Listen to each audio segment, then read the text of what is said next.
Okay, there's one seat left over there.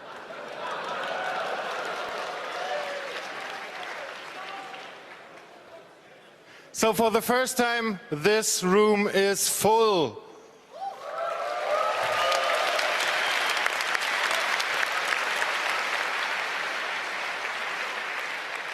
I don't believe it. We killed the CCH in the second year. So do we want to make a BCC out of that next year?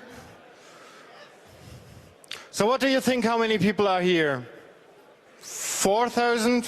Oh no, not really. We had been 6,000 last year, so who thinks here are 7,000 people? Who thinks here there are 7,500? 8,000. Okay. 9,000. Who thinks we are over 10,000 people here? Okay, I can tell you we're about 6,000 right now in these halls. I don't know how many people are getting a ticket, but we're around 6,000 people here today at the same spot. Isn't that amazing?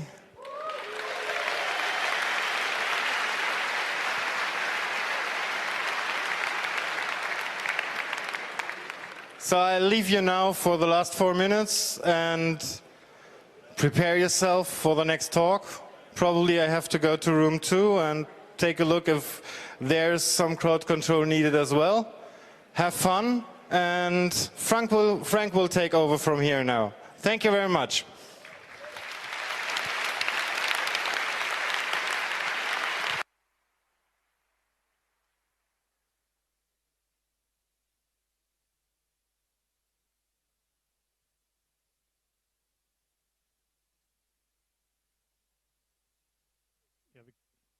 Ton? Ha.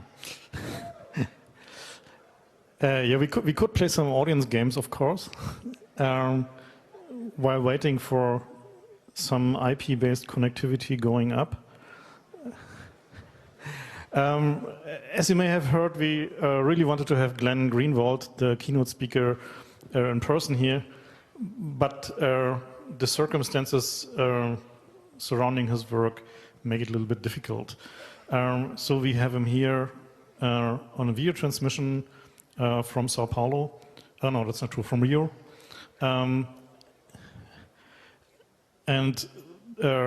So we will have a format of approximately 40-45 minutes keynote, and then 15 to 20 minutes time for questions to him. So I forgot something, sorry for that. So for anybody who's not a native English speaker, okay, ja, stimmt, eigentlich gilt es nur für die Deutschen, von daher kann ich auch in Deutsch sprechen. Macht sonst wenig Sinn, das sehe ich ein.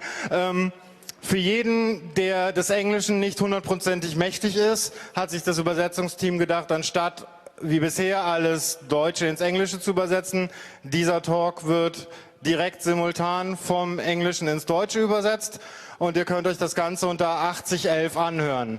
Ein Applaus für die Übersetzer.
So that was your applause, Glenn. Welcome for the keynote for the 30th Communication Congress in Hamburg. The floor is yours.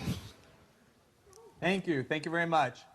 And thank you to everybody for that warm welcome. And thank you as well to the Congress organizers for inviting me to speak. My reaction when I learned that I had been asked to deliver the keynote to this conference was probably similar to the one that some of you had, which was, wait, what? And you know, the reason is that my cryptographic and hacker skills are not exactly world-renowned. You know, the story has been told many times of how I almost lost the biggest national security story in the last decade, at least, because I found the installation of PGP to be insurmountably annoying and difficult. And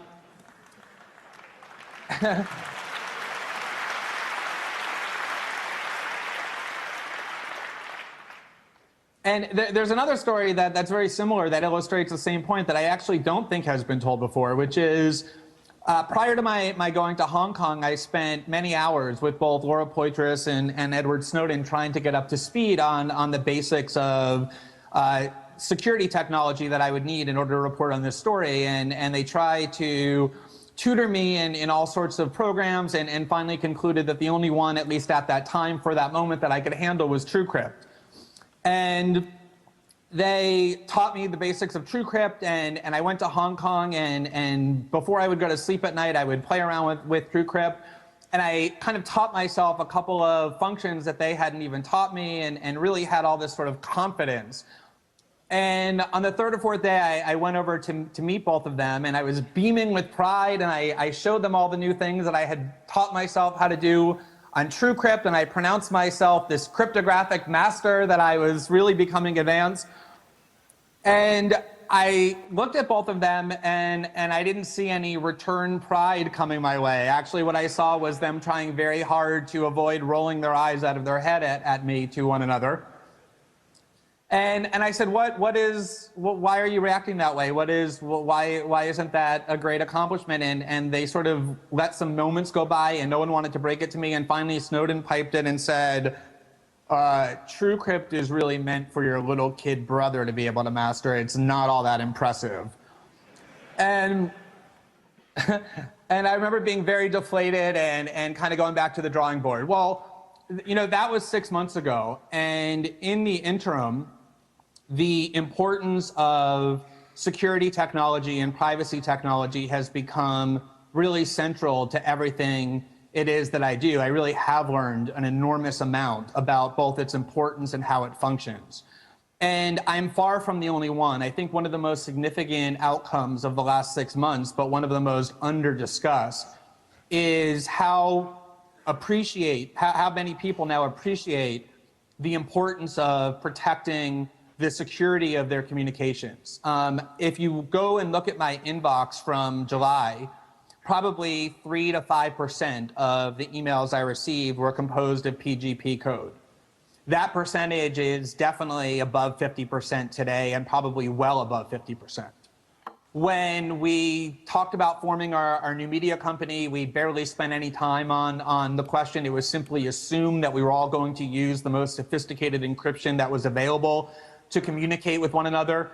And I think most encouragingly, whenever I'm contacted by anyone in journalism or activism or any related fields, they either use encryption or are embarrassed and ashamed that they don't, and apologize to me for the fact that they don't, and vow that they're soon going to. And it's really a remarkable sea change, even from the middle of last year, when I would talk to some of the leading national security journalists in the world who were working on some of the most sensitive information, and virtually none of them even knew what PGP or OTR or any other of the leading privacy technologies were, let alone how to use them. And it's really encouraging to see this technology spreading so pervasively.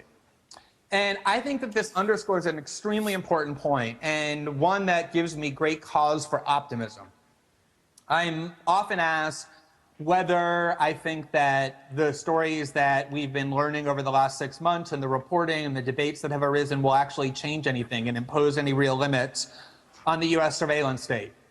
And typically when people think the answer to that question is yes, the thing that they cite most commonly is probably the least significant, which is that there's going to be some kind of debate and our representatives in democratic government are going to respond to our debate and they're going to impose limits with legislative reform. None of that is likely to happen to reform themselves through symbolic gestures, while at the same time doing very little other than placating citizen anger and often increasing their own powers that created the scandal in the first place. We saw that in the mid-1970s when there was serious concern and alarm in the United States, at least as much there is now, if not more so, over the US government surveillance capabilities and abuse. And what the US government did in response is they said, well, we're going to engage in all these reforms that will safeguard these powers. We're going to create a special court that the government needs to go to get permission before they can target people with surveillance. And that sounded great, but then they created the court in the most warped way possible. It's a secret court where only the government gets to show up, where only the most pro-national security judges are appointed. And so this court gave the appearance of oversight when in reality it's the most grotesque rubber stamp that is known to the Western world. They almost never disapprove of anything. It simply created the appearance that there was judicial oversight.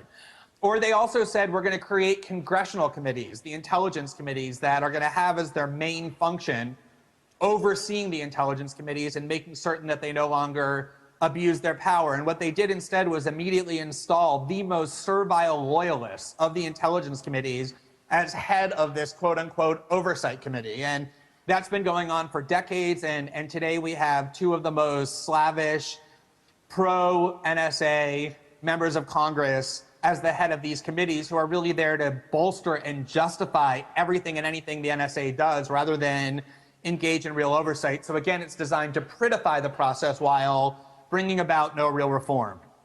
And this process is now repeating itself. You see the president appoint a handful of his closest loyalists to this independent White House panel that pretended to issue a report that was very balanced and critical of the surveillance state, but in reality introduced a variety of programs that at the very best would simply make these programs slightly more palatable from a public perspective and in many cases intensify the powers of the surveillance state rather than reining them in any meaningful way. So the answer to whether or not we're going to have meaningful reform definitely does not lie in the typical processes of democratic accountability that we're all taught to respect, but they do lie elsewhere. It is possible that there will be courts that will impose some meaningful restrictions by finding that the programs are unconstitutional. It's, I think, much more possible that other countries around the world who are truly indignant about the breaches of their privacy security will band together and create alternatives, either in terms of infrastructure or legal regimes that will prevent the United States from exercising hegemony over the internet or make the cost of doing so far too high. I think even more promising is the fact that large private corporations, internet companies, and others will start finally paying a price for their collaboration with this spying regime, and we've seen that already when they've been dragged into the light and finally now are forced to account for what it is that they're doing and to realize that their economic interests are imperiled by the spying system, exercising their unparalleled power to demand that it be reined in. I think all of those things are very possible as serious constraints on the surveillance state. But I ultimately think that where the greatest hope lies is with the people in this room and the skills that all of you possess. The privacy technologies that have already been developed, the Tor browser, PGP, OTR, and a variety of other products are making real inroads in preventing the US government and its allies from invading the sanctity of our communications. None of them is perfect, none of them is invulnerable, but they all pose a serious obstacle to the US government's ability to continue to destroy our privacy. And ultimately, the battle over internet freedom, the question of whether or not the internet will really be this tool of liberation and democratization, or whether it will become the worst tool of human oppression in all of human history will be fought out, I think, primarily on the technological battlefield. The NSA and the US government certainly knows that. That's why Keith Alexander gets dressed up in his little costumes, his dad jeans, and his edgy black shirt and goes to hacker conferences. And it's why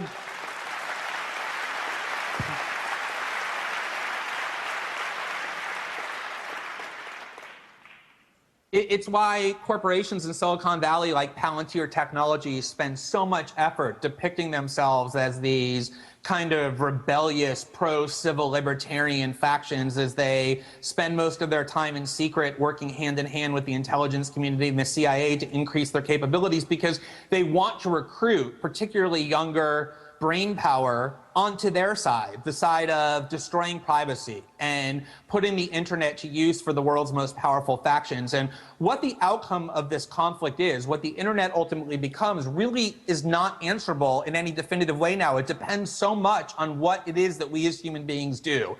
And one of the most pressing questions is whether people like the ones who are in this room and the people who have the skills that you have now and in the future will succumb to those temptations and go to work for the very entities that are attempting to destroy privacy around the world, or whether you will put your talents and skills and resources to defending human beings from those invasions and continuing to create effective technologies to protect our privacy. And I'm very optimistic because that power does lie in your hands.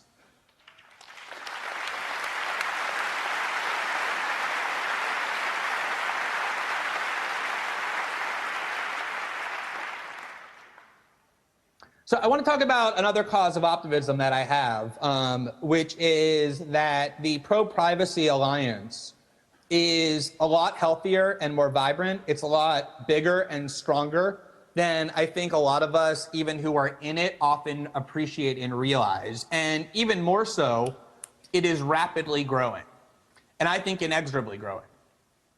I know for me personally, every single thing that I have done over the last 6 months on this story, and all of the platforms I've been given, like this speech, and the honors that I've received and the accolades that I've been given, are ones that I share completely with two people who have been critically important to everything that I've done. One of them is my unbelievably brave and incomparably brilliant collaborator, Laura Poitras.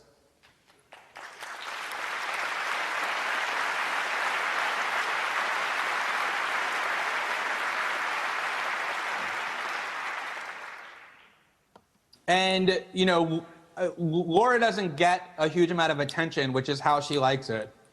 But she really does deserve every last recognition and honor and award, because although it sounds cliche, it really is the case that without her, none of this would have happened. We have talked every single day virtually over the last 6 months. We have made almost every decision, certainly every significant one, in complete partnership and collaboration. And being able to work with somebody who has that high level of understanding about internet security, about strategies for protecting privacy, has been completely indispensable to the success of what we've been able to achieve. And then the second person who has been utterly indispensable, deserves every last accolade and to share in every last award, is my Nora's source, Edward Snowden.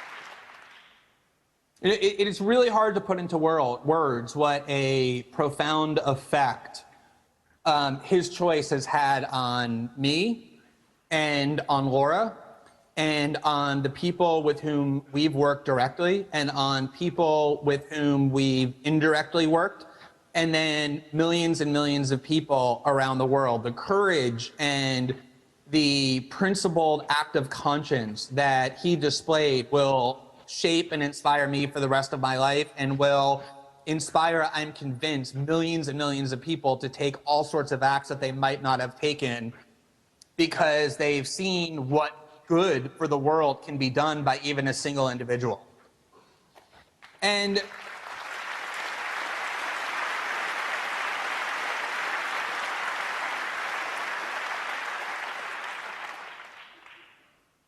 But I think it's so important to realize, and this to me is the critical point, is that none of us, the three of us, did what we did in a vacuum. We were all inspired by people who have done similar things in the past. I'm absolutely certain that Edward Snowden was inspired in all sorts of ways by the heroism and self-sacrifice of Chelsea Manning.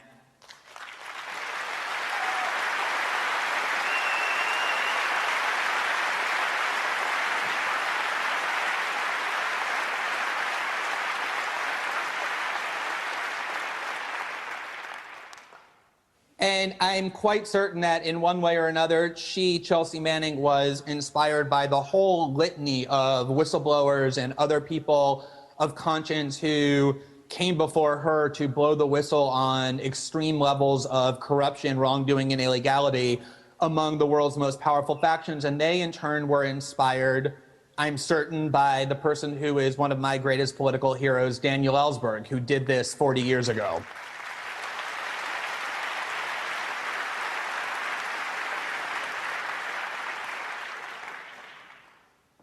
And even beyond that, I think it is really important to realize that everything that has been allowed to happen over the last 6 months, and I think any kind of significant leak and whistleblowing of classified information in the digital age, both past and current and future, owes a huge debt of gratitude to the organization which really pioneered the template, and that's WikiLeaks.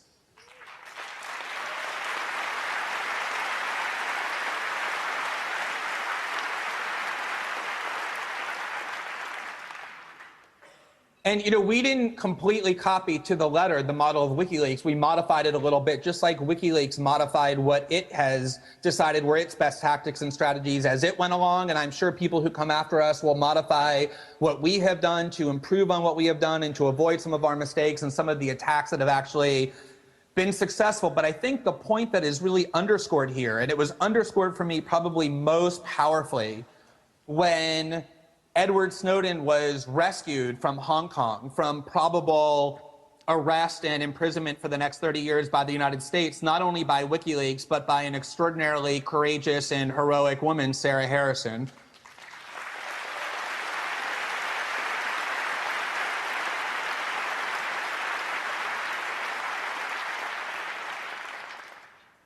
There's a huge network of human beings around the world who believe in this cause, and not only believe in it, but are increasingly willing to devote their energies and their resources and their time and to sacrifice for it. And there's a reason that's remarkable, and it kind of occurred to me in a telephone call that I had with Laura probably 2 months or so ago. Although we've communicated every day, we've almost never communicated by telephone. And one of the few exceptions was we were going to speak to an event at the Electronic Frontier Foundation, and we got on the phone and the night before to sort of talk about what ground she would cover and what ground I would cover. And what she said to me is, it's amazing if you think about it. She went through the list of the people who have devoted themselves to transparency and the price that they've paid. And she said Edward Snowden is stuck in Russia, facing 30 years in prison. Chelsea Manning is in prison. Aaron Schwartz committed suicide. People like Jeremy Hammond and Barrett Brown are the subject of grotesquely overzealous prosecutions by virtue of the activism of transparency they've engaged in. Even people like Jim Risen, who is with an organization like the New York Times, faces the possibility of prison for the stories that he's published. Laura and I have been advised by countless lawyers that it's not safe for us to even travel to our own country. And she said it's really a sign of how sick our political culture has become, that the price for bringing transparency to the government and for doing the job of the media and the Congress that they're not doing is these extreme forms of punishment. And, was right, and she had a good point, and I had a hard time disagreeing with it. I think anybody would, but I said, you know, there actually is another interesting point that list revealed. The thing that's so interesting to me about that list is that it's actually as long as it is, and it keeps growing. And the reason why that's so amazing to me is because the reason that people on that list and others like them pay a price is because the United States knows that its only hope for continuing to maintain its regimen of secrecy, behind which it can engage in those radical, corrupt acts, is to intimidate and deter and threaten people who are would-be whistleblowers and transparency activists from coming forward and doing what it is they do by showing them that they will be subjected to even the most extreme punishments and there's nothing anybody can do about it. And it's an effective tactic.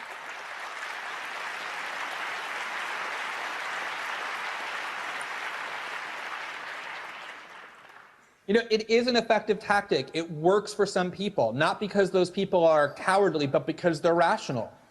It really is the case that the United States and the British government not only are willing but able to essentially engage in any conduct, no matter how grotesque, no matter how extreme, no matter how lawless, with very little opposition that they perceive is enough to make them not want to do it. And so there are activists who rationally conclude that it's not worth the price for me to pay in order to engage in that behavior. That's why they continue to do it. But the paradox is that there are a lot of other people, I think even more people, who react in exactly the opposite way. When they see the US and the UK government showing their true face, showing the extent to which they're willing to abuse their power, they don't become scared or deterred, they become even more emboldened. And the reason for that is that when you see that these governments are really capable of that level of abuse of power, you realize that you can no longer in good conscience stand by and do nothing. It becomes an even greater imperative to you to come forward and shine a light on what they're doing. And if you listen to any of those whistleblowers or activists, they'll all say the same thing. It was a slow process to realize that the acts in which they were engaging were justified, but they were finally convinced of it by the actions of these governments themselves. And it's a really sweet irony. And I think a cause for serious optimism that it is the United States and its closest allies who are sowing the seeds of dissent, who are fueling the fire of this activism with their own abusive behavior.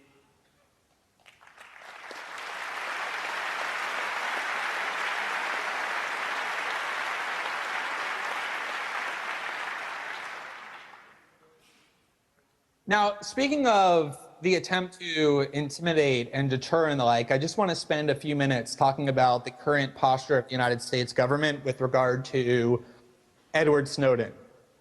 It's become extremely clear at this point that the US government at the highest levels on down is completely committed to pursuing only one outcome. And that outcome is one where Edward Snowden ends up spending several decades, if not the rest of his life, in a small cage, probably cut off in terms of communication from the rest of the world. And the reason why they're so intent on doing that is not hard to see. It's not because they're worried that society needs to be protected from Edward Snowden and from him repeating these actions. I think it's probably a pretty safe bet that Edward Snowden's security clearance is more or less permanently revoked.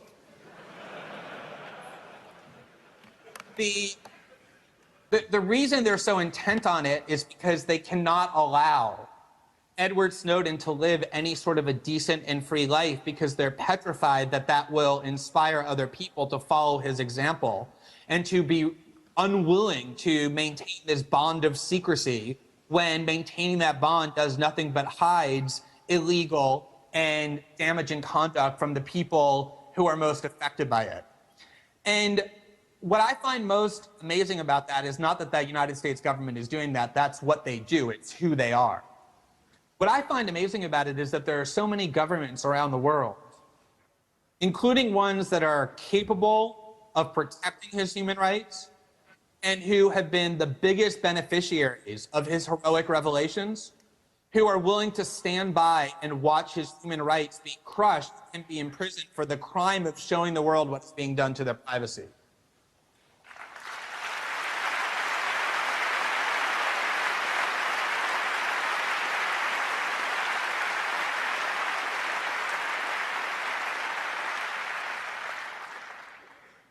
it has really been startling to watch governments, including some of the largest in Europe, and their leaders go out in public and express intense indignation over the fact that the privacy of their citizens is being systematically breached, and genuine indignation when they learn that their privacy has also been targeted.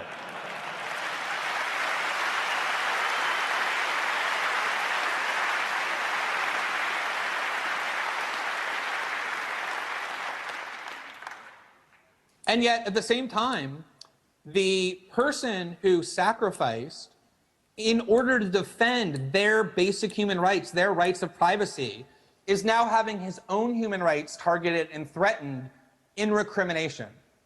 And I realize that for any country like Germany or France or Brazil or any other country around the world to defy the dictates of the United States, that there's a cost to doing that.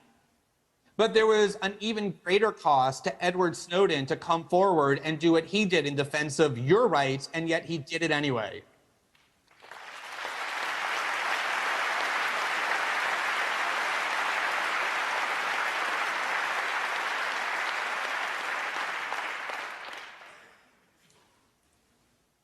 And I think that what's really important to realize is that countries have the legal and the international obligation by virtue of treaties that they've signed to defend Edward Snowden from political persecution and prevent him from being in cage for the rest of his life for having shone a light on systematic abuses of privacy and other forms of abuses of secrecy. But they also have the ethical and moral obligation as the beneficiaries of his actions to do what he did for them, which is to protect his rights in return.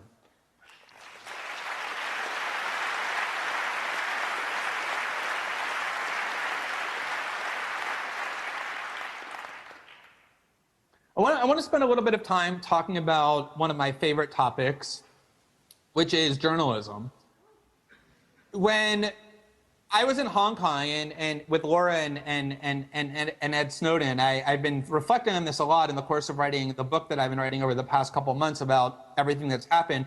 One of the things I realized in looking back on that moment and also in talking to Laura about what took place there was that we spent at least as much time talking about issues relating to journalism and a free press as we did talking about surveillance policy. And the reason is that we knew that what we were about to do would trigger as many debates over the proper role of journalists vis-a-vis the state and other power factions as it would the importance of internet freedom and privacy and the threat of the surveillance state. And we knew in particular that one of our most formidable adversaries was not simply going to be the intelligence agencies on which we were reporting and who we were trying to expose, but also their most loyal, devoted servants, which calls itself the United States and British media. And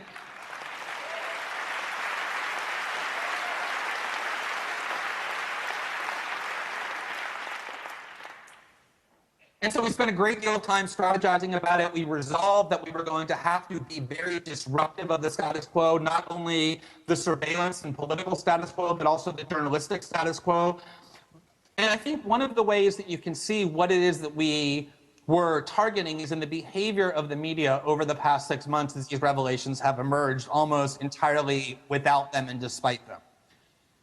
One of the more remarkable things that has happened to me is I gave an interview 3 weeks or so or a month ago on BBC, and it was on this program called Hard Talk, and I at one point had made what I thought was the very unremarkable and uncontroversial observation that the reason why we have a free press is because national security officials routinely lie to the population in order to shield their power and to get their agenda advanced, and that the goal and duty of a journalist is to be adversarial to those people in power, and that the pronouncements that this interviewer was citing about how these government programs are critical to stopping terrorists should not be believed unless there's actual evidence shown that they're actually true. And he interrupted.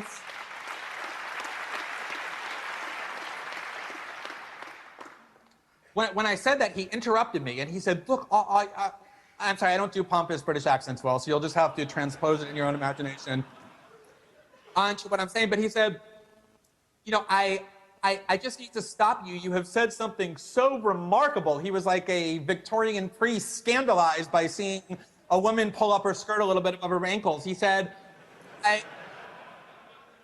I just cannot believe that you would suggest that senior officials, generals in the United States and the British government are actually making false claims to the public. How can you possibly?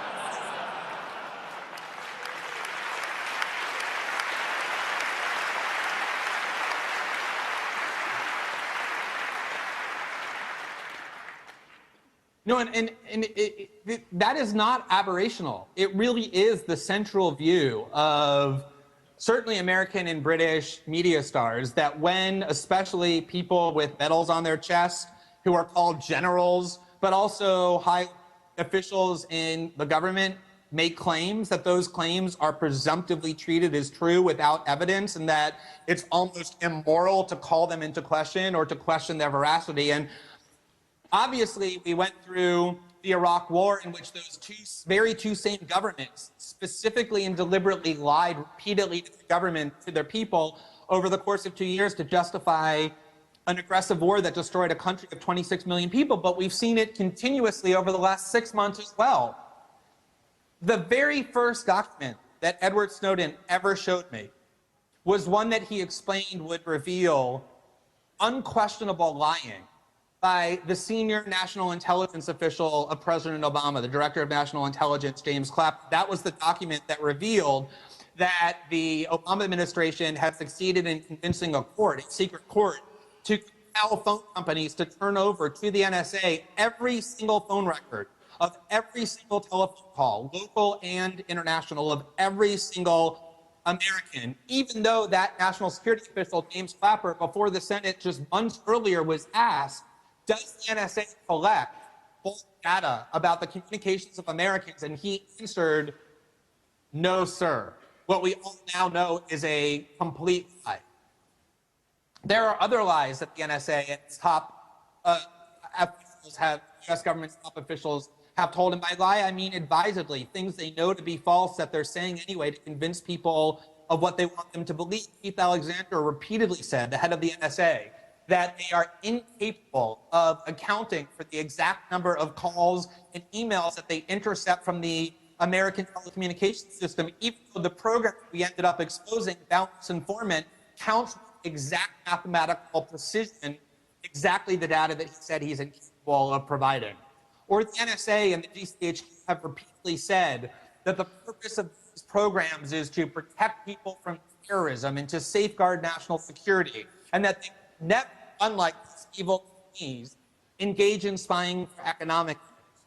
And yet report after report that we've revealed, from spying on the Brazilian oil giant Petrobras, to spying on the Organization of American States and economic summits where economic accords were negotiated to energy companies around the world, in Europe and Asia and Latin America, just completely negate these claims, prove that they are lies. And then we have President Obama, who repeatedly says things like, we cannot and do not spy on or eavesdrop on the communication of Americans without warrants, even though the 2008 law that was enacted by the Congress of which he was a part had little purpose other than to empower the U.S. government to eavesdrop on Americans' communication without warrants.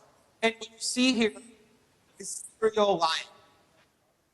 And yet at the same time, the same media that sees it acts scandalized if you suggest that their claims should not be taken at face value without evidence, because their role is not to be adversarial. Their role is to be loyal spokespeople to those powerful factions that they pretend to exercise oversight.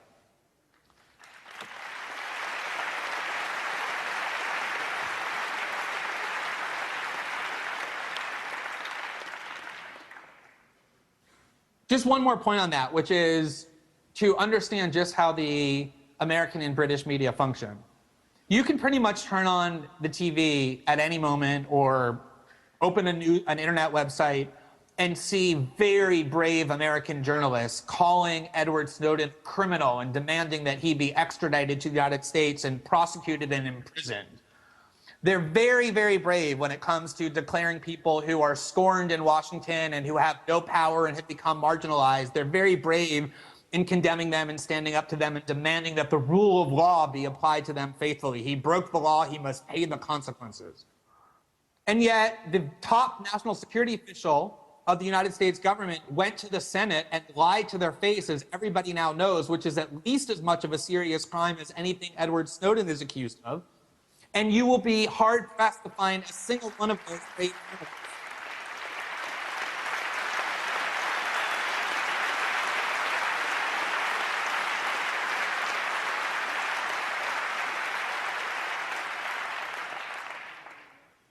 You will be very hard-pressed to find even a single one of those brave, intrepid journalists ever even think about, let alone express the idea that Director of National Intelligence James Clapper ought to be subject to the rule of law and be prosecuted and imprisoned for the crimes that he committed, because the role of the U.S. government, of the U.S. media and their British counterparts, is to be voices for those with the greatest power and to protect their interests and serve them. And everything that we've done over the last 6 months and everything we've decided in the last month about forming a new media organization is all about trying to subvert that process and reanimate and reinstill the process of journalism for what it was intended to be, which is as a true adversarial force, a check against those with the greatest power.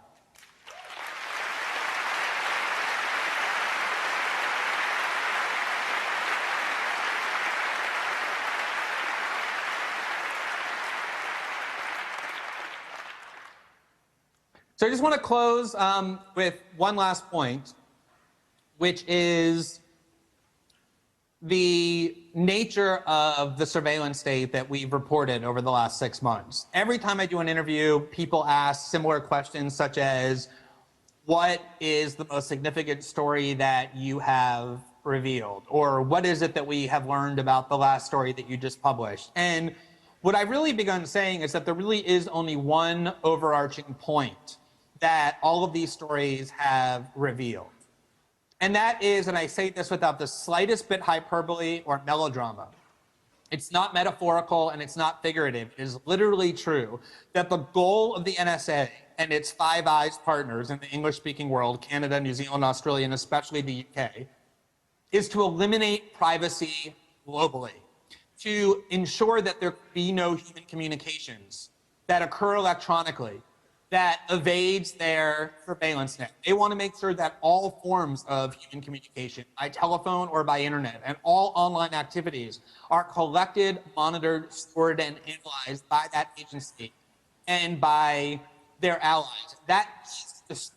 Is to describe a ubiquitous surveillance state. You don't need hyperbole to make that point, and you don't need to believe me when I say that that's their goal. Document after document within the archive that Edward Snowden provided us declare that to be their goal. They are obsessed with searching out any small little crevice on the planet where some form of communication might take place without their being able to invade it. One of the stories that we're working on now, I used to get in trouble when I was at The Guardian for previewing my stories. I'm not at The Guardian anymore, so I'm just going to do it anyway, is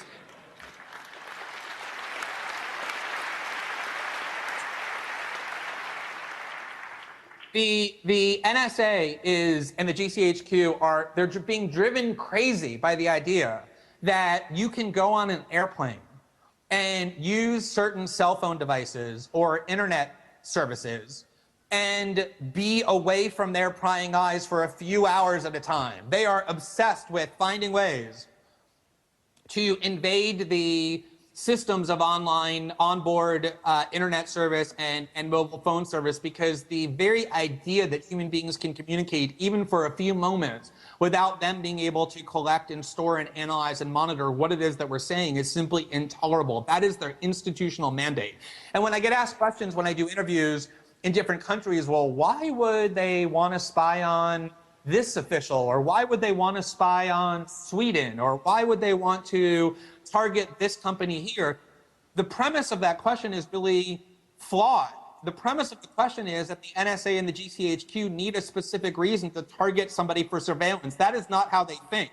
They target every form of communication that they can possibly get their hands on.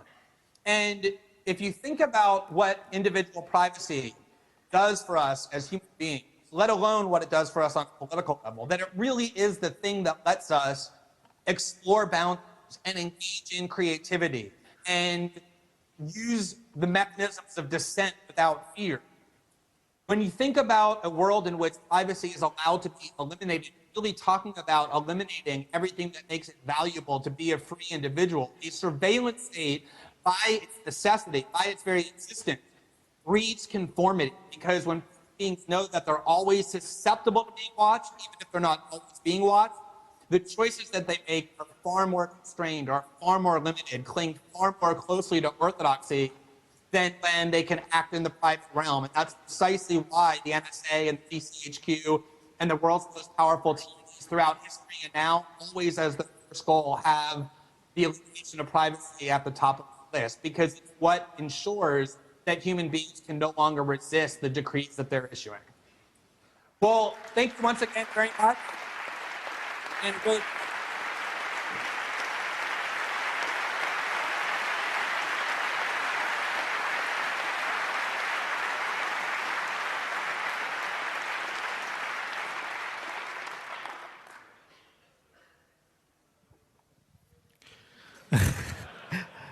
So, thanks, Glenn. We have a little bit of time for questions. I'll start with one, and that is, what do you think is the motivation behind this? We want to be able to spy on really everyone. So the motivation behind the motivation? There are some obvious discrete motivations, whether it be the ability to learn what economic competitors are doing, the ability to learn about technological advances in other countries in order to replicate them, the ability to learn what's happening politically and diplomatically in different countries to get better contract negotiations or to be able to better manipulate the world. But ultimately, it really is only one goal, and that goal is power. If you think about what it means to be able to know everything about everybody else in the rest of the world, and this is the key for me, while at the same time, those power factions that know everything about what the rest of the world is doing are building an ever higher and more impenetrable wall of secrecy behind which they operate, the power imbalance is as extreme as it gets. In a healthy society, private individuals have privacy, hence the name, privacy, except in the rarest of cases. It's supposed to be public servants, public figures, public agencies that have extreme transparency, except in the most extreme cases, hence the name public sector. And yet we've completely reversed that so that we as private individuals have almost no privacy, and they as public figures, public servants, public officials have almost no transparency. And that ultimately is what this surveillance system is about, is accumulating more and more power by being able to know everything about those over whom they're ruling, while those over whom they're ruling know virtually nothing about them.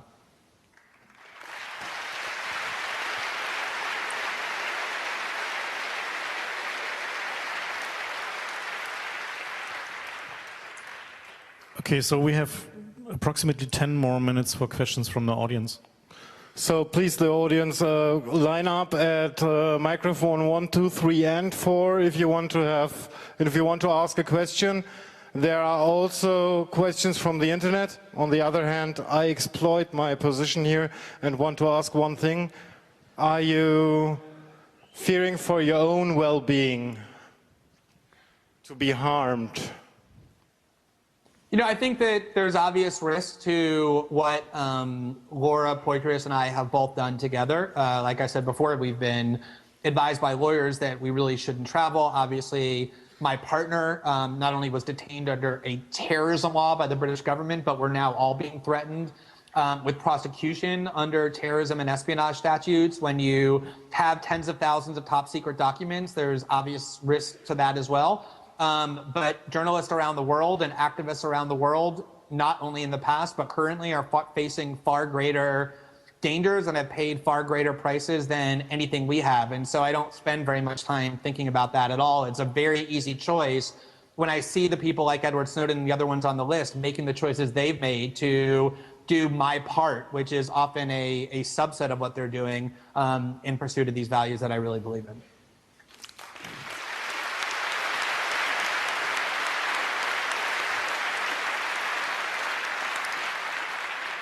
So the next question is from the internet.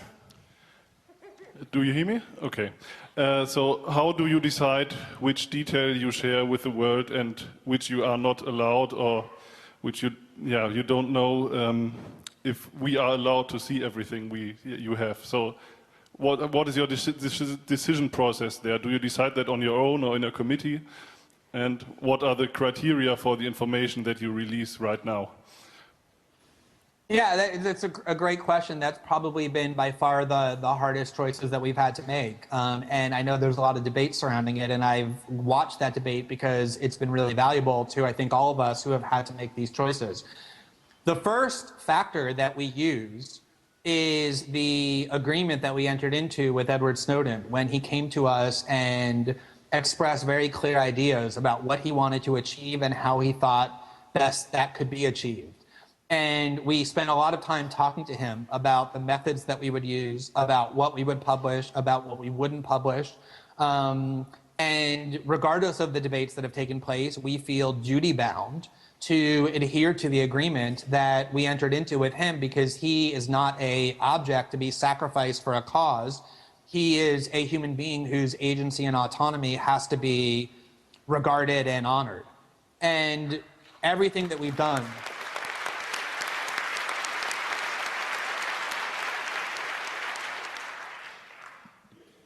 everything that we have done has been guided by the formula that we created together with him. I have been one of the most vocal supporters of WikiLeaks and of Chelsea Manning, and I will be that for as long as I live. I believe in radical transparency. I think the methods that they used to disclose the war logs and the diplomatic cables were exactly the right ones to use. And I think that, though, that there are different tactics and strategies that are optimal for different situations. And one of the choices that we made was that there was certain kind of information we didn't want to disclose. We didn't want to disclose information that would help other states augment their surveillance capabilities to which they would subject their own citizens. We didn't want to publish any of the information that the NSA has gathered about people, whether it be their raw communications or the things the NSA has said about them as a result of what they gathered, because to do that would be to destroy people's privacy and do the NSA's dirty work for them. And we didn't want to publish anything that would endanger the lives of innocent human beings who might be named by those documents. Everything else beyond that, what we have done is sought to publish in a way that will create the most powerful debate and the greatest level of recognition, and to sustain the interest that people have in the debate that we felt like was so urgently needed. I can tell you that we are only 6 months into doing this. It took WikiLeaks, I believe, 9 months from the time they got the diplomatic cables until the time they began publishing them. These documents are complicated. People are waiting for us to make mistakes. It's important that we understand what it is that we're publishing so that what we say about them is accurate. There is a lot more stories to come, a lot more documents that will be published.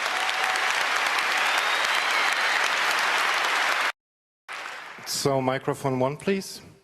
So I know about the attacks that the GCHQ, the British police, have done to, they tried to trace your hardware, and I'd like to know if there were more than that, like attacks to you personally, because you talked about the attacks they used. Yeah. Right. I mean, I think the GCHQ has done us and the world a huge favor by showing their true face to the world. I mean, will the British government ever be able to stand up in public again and condemn some other country for attacks on press freedom without triggering a global laughing fit?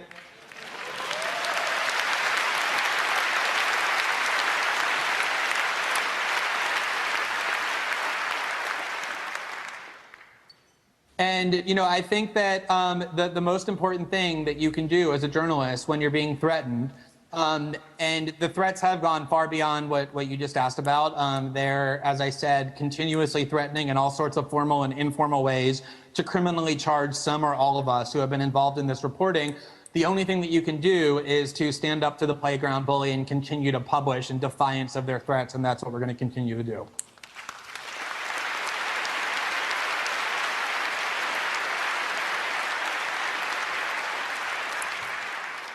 Microphone 4, please. Do you have the impression that the governments, especially the German government, are actually doing something, or do you have the impression that they're just putting up a show for the citizens while they actually prefer to cooperate with the NSA and support them? And if it's the latter, what can we do about it? It's definitely the latter.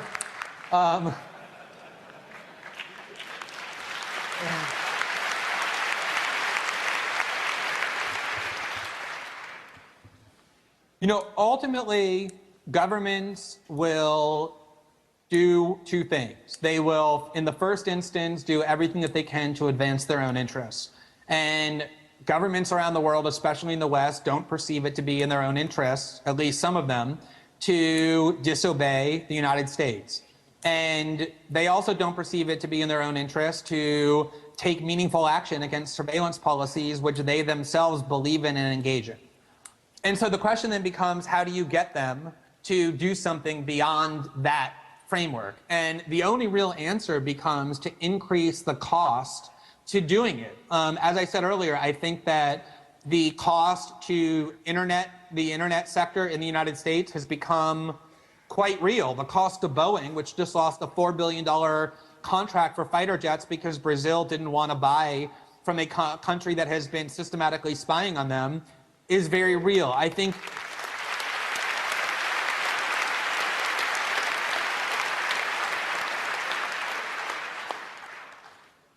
it's up to all of us to devise ways to not persuade them, because I don't think that power centers get persuaded in that way by nice, lofty arguments. I think it's important to devise ways to raise the cost severely for either their active participation in or their acquiescence to the systematic erosion of our privacy rights. And when we find the way to put them in the position where it's not we who are in fear of them, but they who are in fear of us, that's when these policies will change.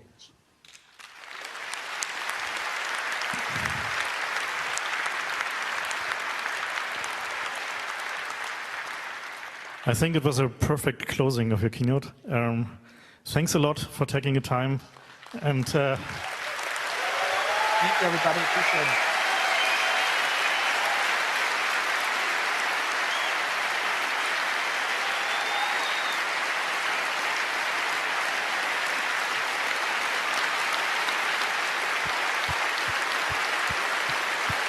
Thank you.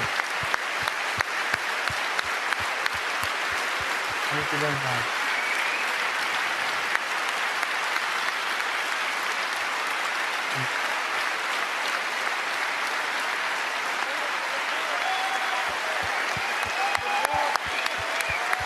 Thanks so much.